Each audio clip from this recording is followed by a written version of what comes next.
तो उत्तर प्रदेश के अंदर एक बार जिला पंचायत चुनाव की गहमा गहमी फिर से तेज हो गई है, क्योंकि वो तारीख पास आती जा रही है जब जिला पंचायत अध्यक्ष के लिए चुनाव होना है और साथ साथ खरीद फरोख्त और खींचातानी भी आपस में शुरू हो चुकी है। सभी पार्टियां अपना अपना समीकरण बिठाने की कोशिश कर रही हैं, लेकिन अगले साल 2022 के विधानसभा चुनाव भी हैं, इसलिए सबका ध्यान इस पर भी है कि किसी तरह से 2022 के मद्देनजर भी उनकी रणनीति ठीक बैठे। इस रिपोर्ट में हम आपको बताएंगे कि क्या कुछ उत्तर प्रदेश में जिला पंचायत चुनाव को लेकर हो रहा है, किसकी क्या रणनीति है और संभावित तारीख क्या हो सकती है जिला पंचायत अध्यक्ष पद के चुनाव की।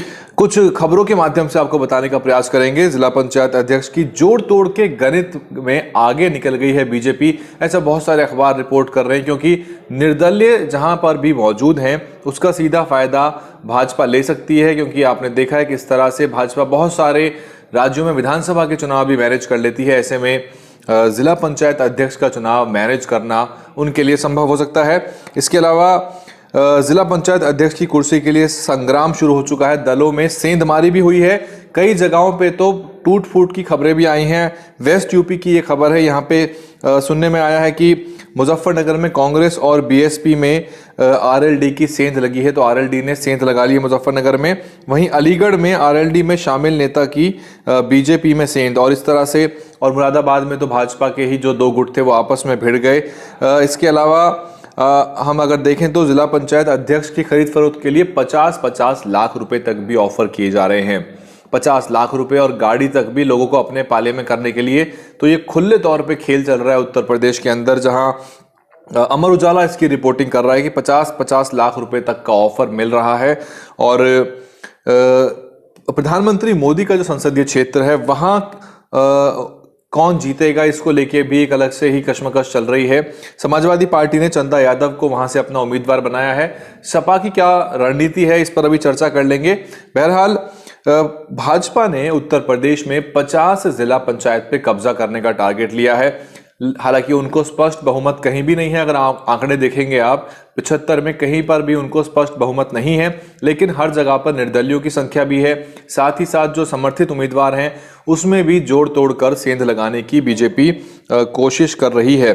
जोड़ तोड़ के गणित में आगे निकली बीजेपी, ये रिपोर्ट लगातार हो रही है। और अखिलेश यादव की रणनीति क्या है भाजपा को टक्कर देने की, वो यही है कि जहां संभव हो सके वहां आरएलडी के साथ गठबंधन करके चला जाए। और फिलहाल अखिलेश यादव अपने जो प्रत्याशी उतार रहे हैं उसमें वो यादव मुस्लिम गठजोड़ का ध्यान रख रहे हैं, साथ ही साथ उसमें वो ओबीसी को भी प्राथमिकता दे रहे हैं यादव और मुस्लिम के बाद। कारण यह है कि 2022 में विधानसभा के चुनाव भी हैं, ऐसे में उनकी नज़र जो है वो 2022 के विधानसभा चुनाव पर है और यादव ओबीसी पर दाव खेलने का यही मुख्य कारण है, क्योंकि 2022 पर अखिलेश यादव की नज़र बनी हुई है। और तो बसपा की एक ये चौंकाने वाली रणनीति निकल के आई है, ये अमर उजाला ने इसको रिपोर्ट किया है कि बसपा जहां खुद चुनाव नहीं लड़ेगी वहां समाजवादी पार्टी को हराने के लिए वो रणनीति अपनाएगी, और जो बीएसपी जो सपा के प्रत्याशी को हरा सकता है ऐसे दल के प्रत्याशी को वोट का विकल्प दिया जा सकता है, लेकिन इसका सीधा फायदा भाजपा को भी हो सकता है। तो ये रणनीति लॉन्ग टर्म में कितना फायदेमंद होगी, क्योंकि यहाँ पे जो रणनीति होनी चाहिए वो ये होनी चाहिए कि सपा बसपा रालोद चाहे वो गठबंधन में ना भी हो और कांग्रेस भी उनके साथ एक आपसी तालमेल दिखाए, क्योंकि बीजेपी ने वहां पर पूर्ण बहुमत की सरकार चलाई है और लोकसभा में भी 80 में से 62 अपने सांसद जिताए हैं। ऐसे में अगर आपसी खींचातान सपा बसपा और रालोद में नजर आएगी तो उसका सीधा फायदा भाजपा को होगा। फिर आप बाद में देख पाएंगे कि 75 में से अधिकतर जिला पंचायतों पर बीजेपी का ही कब्जा हो गया है। तो ये थी कुछ अहम खबरें। तारीख को लेकर 12 जुलाई से पहले की खबर निकल के आ रही है कि 12 जुलाई से पहले अध्यक्ष पद के चुनाव करवा लिए जाएंगे और 20 जून के बाद कभी भी ये प्रक्रिया शुरू हो सकती है।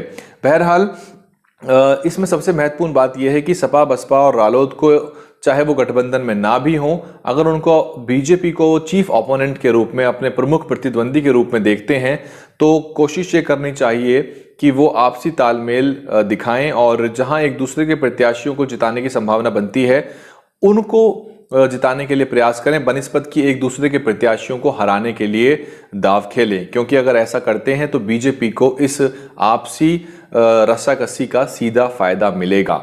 आप देख रहे थे DNN हिंदी, मैं हूं वैभव कुमार। किस जिले की क्या स्थिति है, कौन कहां जीतता हुआ नजर आ रहा है, आप हमें कमेंट करके बताएं।